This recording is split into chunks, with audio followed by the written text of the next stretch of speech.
In this video, we'll take a look at the filter input functionality in RISA-3D and how it can help you review and make changes to specific parts of the model. So to start here, I'm just going to go ahead and maybe select this low roof portion of the model here.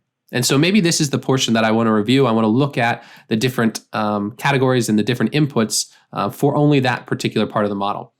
And so if I want to access this filter input functionality, I can either click on the Spreadsheets tab and click Filter Input, or I can click on the Filter Input button found on the Selections toolbar.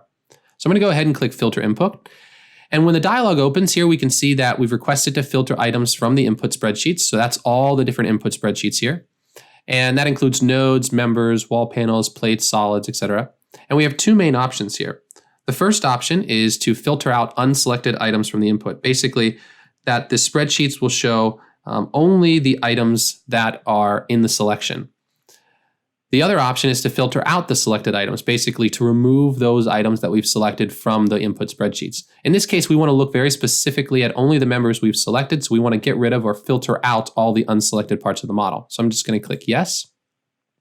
And so with our filter active, I can go over to, say, our member spreadsheet, and we can see the different members that we have selected. And we can see the jumps in our listing or our labels here to show that obviously this isn't the entire model, this is only what we've selected. We can see this more obviously when we look at the plates.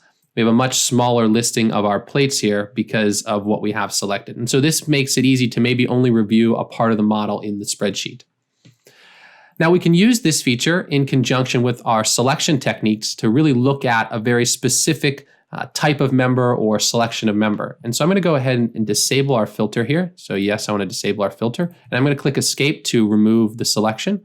And I'm going to come up to my Select Elements by Property feature. And on the Members tab here, I'm going to enable our member type column and click Select. So this will select for me all of the columns in the model. So I can click Close.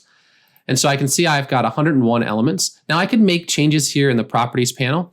But in this case, I'm going to enable again the filter input and choose again to filter out the unselected items from the input. Click Yes. And now if I go over to the Members spreadsheet, we can see that we only have columns selected here. So I could really easily make some changes to maybe rotations, or if we click on the hot rolled tab here, make some changes to maybe some of our unbraced length criteria on all the columns at the same time. So this really allows the users to filter out those items and make quick and easy changes to a group of elements. For more information about RISA-3D, including new features, visit risa.com.